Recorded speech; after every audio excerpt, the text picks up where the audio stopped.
On est parti. Allez, on est parti. C'est bon? Ok. Allez hop. Allez, c'est parti.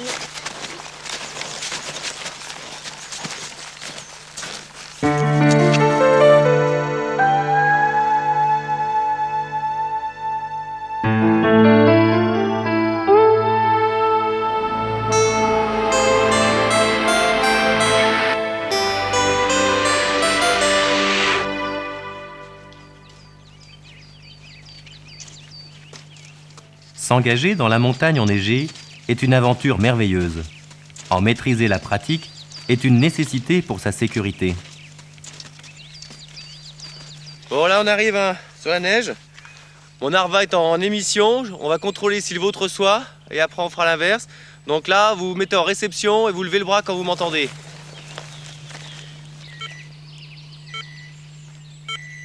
Michel, il marche, tiens. C'est bon. Ok, Bon, ok, vous venez là les uns après les autres. d'accord. Ça marche. L'Arva est un outil indispensable. Et la première des choses à faire, à chacun des départs, c'est de vérifier le bon fonctionnement de tous les appareils en émission et en réception. Super. Bon alors cet après-midi, avant de partir en montagne demain, on a tout le matériel, on a les Arvas. Il faut absolument apprendre à s'en servir. Ça sert à rien de partir sans savoir. Donc ça, c'est la position de marche, d'accord? On est tout le temps comme ça avec l'Arva, sous les vêtements, et on marche comme ça. Tu vas le planquer, tu prends ta pelle, tu le planques derrière, tu fais un trou, tu le mets dedans, vous faites plein de traces autour pour jouer le jeu, et puis après on vient regarder comment ça marche. Ok. Vas-y. Perdu dans la montagne, dans l'urgence d'une avalanche, toute l'efficacité du sauvetage repose sur la maîtrise de l'Arva. L'entraînement est un jeu obligatoire. Les chances de survie sous une avalanche décroissent de façon dramatique avec le temps. 90% des victimes dégagées en moins de 15 minutes sont encore en vie. Après 45, il n'en reste plus que le quart. Ok, alors là je suis tout prêt. Autant dire qu'en montagne, il ne faut compter que sur ses propres moyens de secours et que seul l'Arva permet aujourd'hui de gagner cette course pour la vie. Ça va. Bon bah là il n'y a pas beaucoup, hein. Il y a une marque rouge, ça fait 40 cm. D'accord? Voilà. Ici, dans l'exercice, la victime a été trouvée en 3 minutes. Hop, j'ai mis un petit peu de temps pour la recherche fine. Si je suis tout seul, bah c'est moi qui fais des grands allers et retours. Et si on est plusieurs à remonter le long de la coulée. Ça marche? C'est moi qui planque l'Arva, c'est vous qui cherchez? Ok.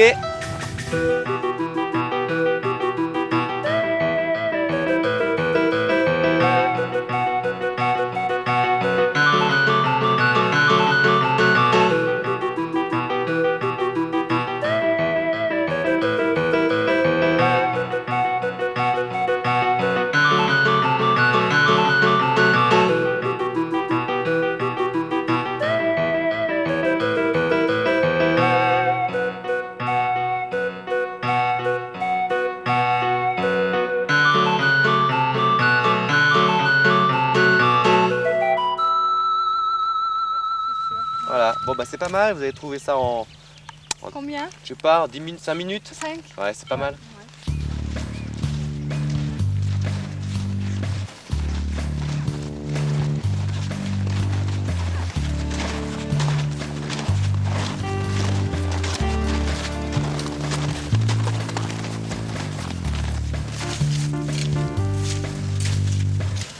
Dis donc, il fait beau là, c'est tard, non? Ouais, c'est pas par hasard, on a téléphoné à la météo. Ouais. Faut toujours appeler avant de partir. Ouais. Météo France réactualise un bulletin montagne 3 fois par jour.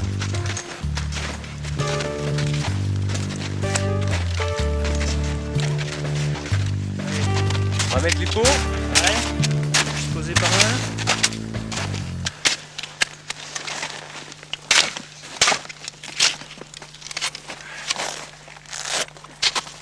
Des pots qui collent, un matériel entretenu, sont autant de facteurs de facilité, de sécurité.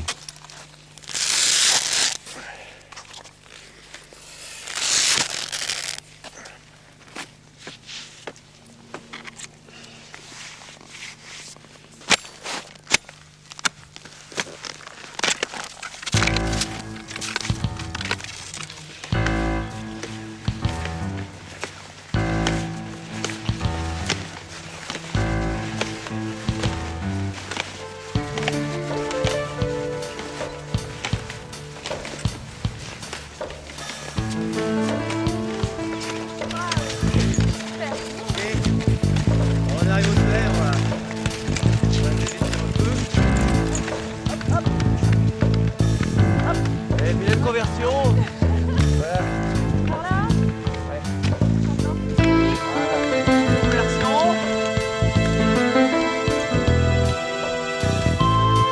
Bien là, c'est bon.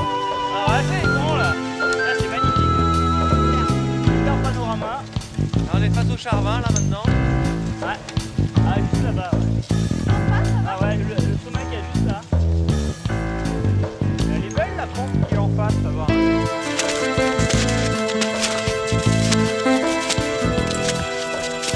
Bonjour. Bonjour. Bonjour, ça va? Bien. Bonne rando? Oui. Bien.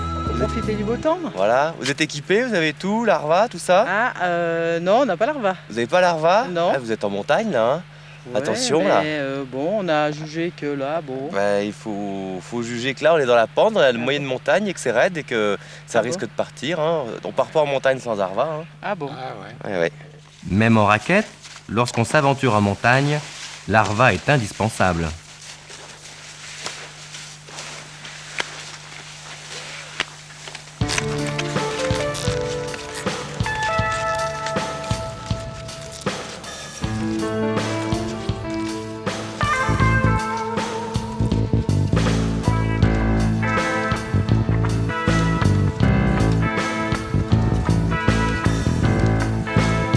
Préparer une sortie en montagne, c'est d'abord faire le choix d'un sommet, d'un itinéraire.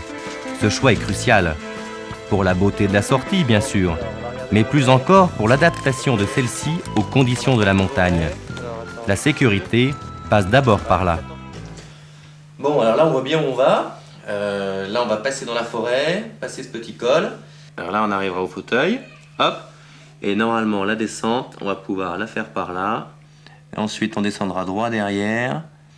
Un petit coup dans les vernes. Ça fera une bonne descente. Ça fera une bonne descente, ça fera une bonne montée aussi. Hein. Alors, il faut partir tôt parce que c'est une face plein est.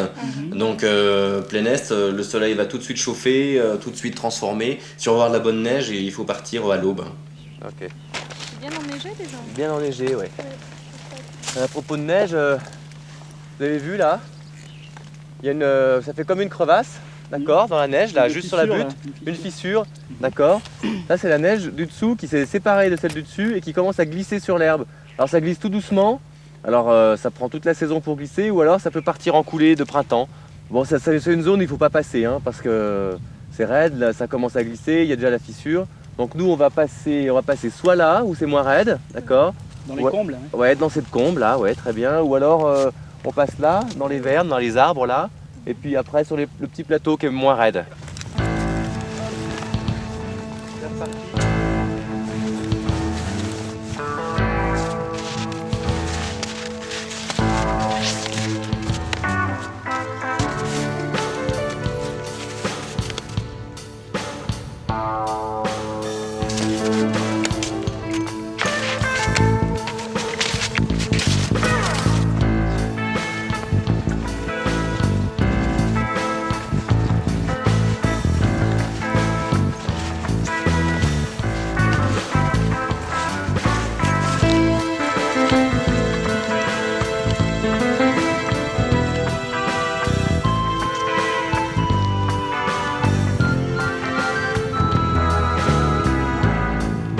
L'ascension d'une montagne représente un effort d'endurance au cours duquel il faut savoir s'arrêter. La pause est un moment privilégié d'intimité, de convivialité. Ça, c'est pas des morceaux par contre. Merci. Moi j'en veux bien, mais tout le temps j'ai un peu de. C'est aussi et surtout l'occasion de s'alimenter, de se réhydrater. En hiver, l'air sec et froid de l'altitude est un facteur important de déshydratation.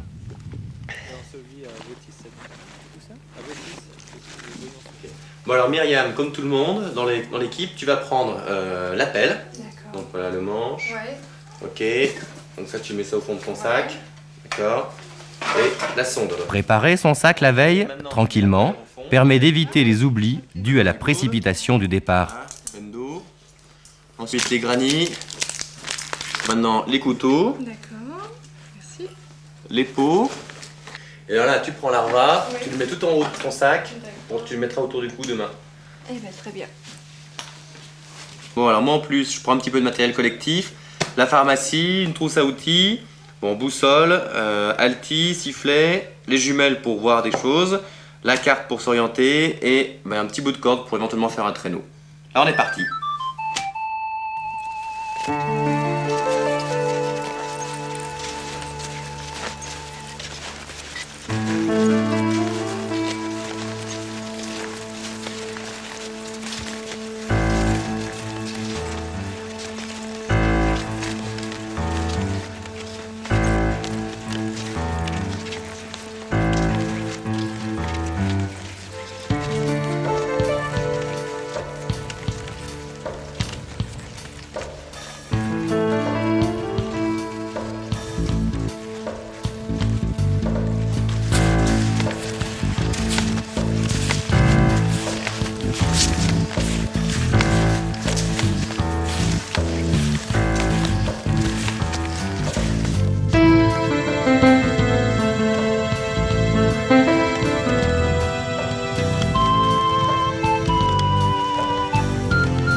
Bon, ben là on voit la tournette. Donc au niveau de l'itinéraire, on va passer là dans les mamelons, faire une trace pas trop raide, ça sert à rien de s'épuiser en faisant une trace raide. Au plus juste pour aller droit dans la combe nord qu'on voit pas en fait, qui est là-bas au fond. Ok. C'est juste au-dessus où il y a des gens là. Ouais, c'est juste ouais, ben voilà, on voit des gens, ils sont au pied de la combe. D'accord. D'accord. Donc on va aller là-bas, doucement, entre les mamelons, faisant gaffe à pas couper les pentes raides, hein, pour pas éventuellement déclencher de coulée.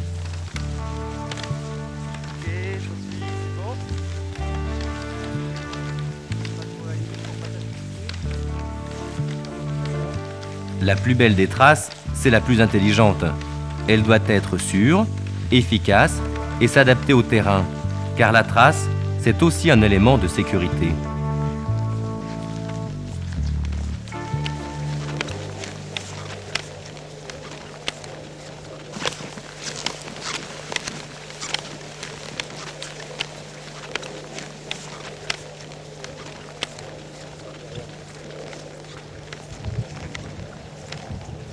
Ça tape là, hein? Ouais, il faut se mettre de la crème pour se protéger du soleil, boire un coup, se réhydrater et puis on y va. D'accord. Ok, un petit thé. Qui c'est qui veut un bon petit thé là? Ouais, moi je vais en reprendre un petit peu, Extra. ouais, ça fait du bien de boire chaud là. Voilà, la combe, ça fait à peu près une demi-heure, là ce qu'on voit. D'ici à là-bas, il y a 20 minutes. Une demi-heure et les 10 minutes de traversée pour aller au sommet. Donc c'est jouable.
Bon Myriam, t'es un petit peu fatiguée. Bon, faut que tu te préserves un petit peu pour la descente. Alors, bon, tu vas rester par là. Alors, par là. Ouais, bon voilà, ici tip top, sur ce gros rocher qui est bien isolé. Ça craint pas, donc tu peux aller là, tu te reposes le temps qu'on monte. Ok? Alors Myriam, bon, tu te paniques pas. Alors, on est dans le brouillard, pas de problème, tu restes là. Tu vas avoir froid, c'est normal, dans le brouillard on a un peu plus froid. Et alors tu te réchauffes, comme ça les dames, comme ça. Nous on y va, et puis on est au soleil là-haut, on bouffe là-haut, nous on sera bien. Puis on redescend, t'es congelé, on se secoue un peu et on redescend. Tu peux y aller, c'est en toute sécurité. Pendant ce temps, tu peux nous regarder, on va monter la combe. Et puis nous, on arrive dans pas longtemps. On peut exceptionnellement laisser un compagnon fatigué, à condition qu'il fasse beau, qu'on ne le perde pas de vue et qu'on le redescende par le même chemin. Et là, Philippe, le couloir, là, il craint pas trop, là? Là, non, c'est raide, c'est vrai. En hiver, on fait très gaffe quand c'est en poudreuse. Là, c'est en neige tassée, donc neige de printemps. C'est la chaleur qui a tassé. C'est la chaleur, le soleil qui a tassé et qui regèle la nuit. Bon, donc ça, c'est... faut prendre la Nivéo, le bulletin Nivéo pour savoir un petit peu quelles sont les conditions de neige qu'on va rencontrer. Donc c'est ce qu'on a fait hier. Donc là, en plus, on s'en rend compte sur le terrain, c'est ça. C'est une échelle qui se passe comme... Bulletin d'estimation des risques d'avalanche, valable pour les Alpes, les Pyrénées, y compris Andorre, et la Corse. Et puis il t'explique aussi ce que tu vas trouver suivant les versants et à quelle altitude. Le risque, quoi. Et puis après, à la fin, il te donne le risque.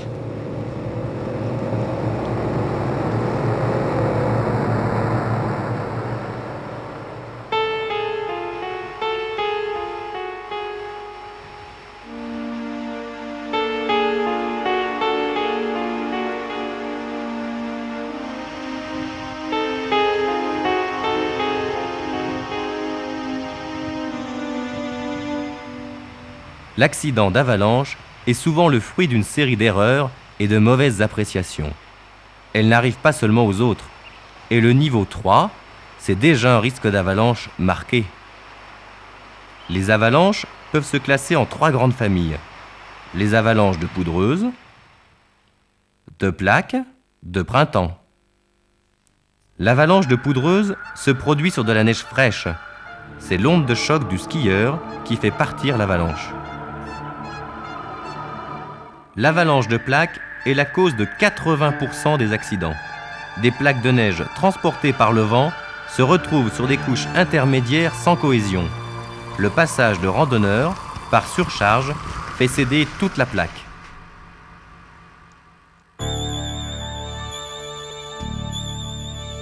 L'avalanche de printemps est une coulée de neige détrempée. Le skieur, en coupant la pente, déclenche celle-ci.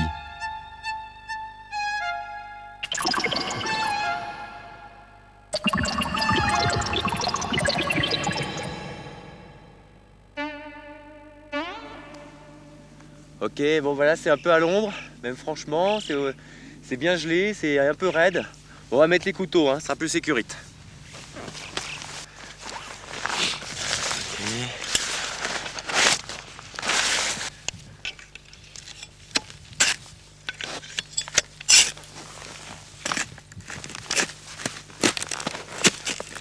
Sur la neige dure, toute glissade est interdite.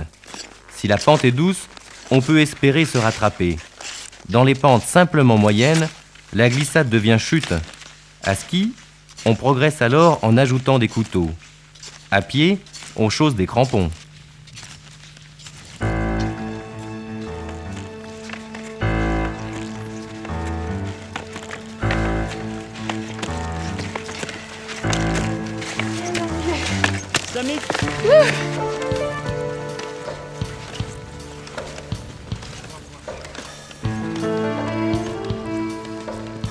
Ok, bon, on va déchausser là.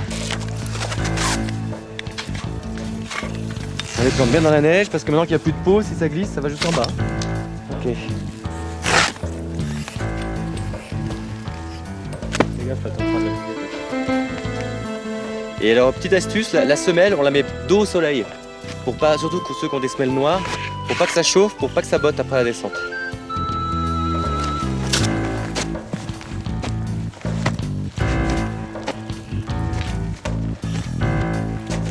Le Mont Blanc, les Aravis, Annecy, le lac, la grande vue. Bon allez, la pause. La pause méritée au sommet. Ah, voilà. Voilà, Enfin, on est là. voilà au sommet. Allez hop, on va vider les sacs, trouver encore un peu à manger, Ouais. un peu à boire. Vous voyez toute la neige, super bien avec le râteau, etc. Superbe. Et on voit les écrins derrière les aiguilles d'arbres. Ensuite on voit le Pelvoux, super bien. On voit les agneaux, super bien. Ensuite on revient sur un premier plan dans le Grand Arc. Après la Grande Casse, bon, après t'as le Mont Pourri plus loin, avant t'as le bec de Pralognan. T'as une espèce de petite dent rocher. Ok, c'est la Pyramide, bien connue. Après, tu as le Mont Blanc avec le... Avec l'arête de Petrel, l'arête en rocher. Voilà, exactement. D'accord. Et on voit bien le Mont Blanc de Courmayeur, le premier sommet, l'Antessine, puis après le Mont Blanc. Après on descend, on arrive sur le dôme du Goûter, toutes les séracs, etc., les grandes faces de Bionacet, du dôme du Goûter. Après on voit le Mont Blanc de Tacu, on voit le Mont Maudit d'abord, on voit un tout petit peu. On voit le Mont Blanc de Tacu bien, le Puy du Midi, super bien,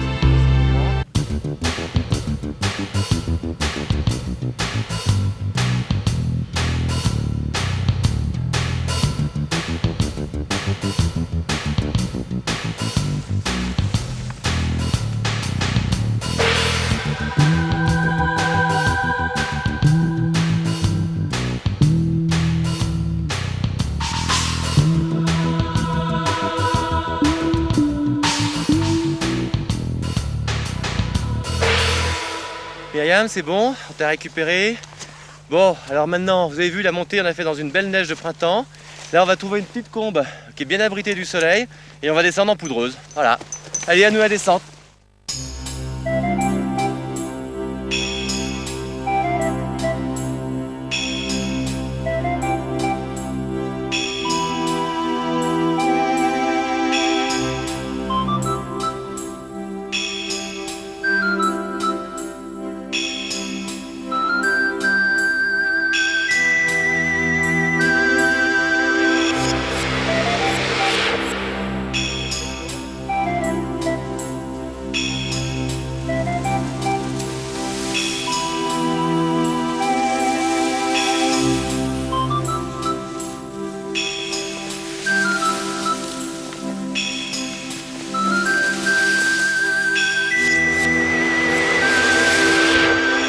Il va falloir qu'on traverse cette zone.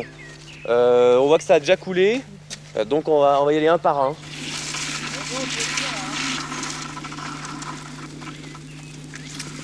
Suivant.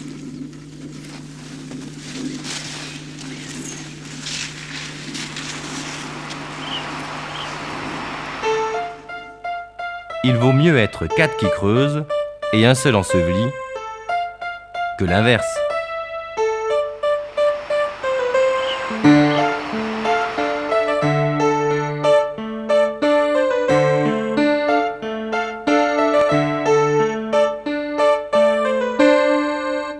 En montagne, il est important de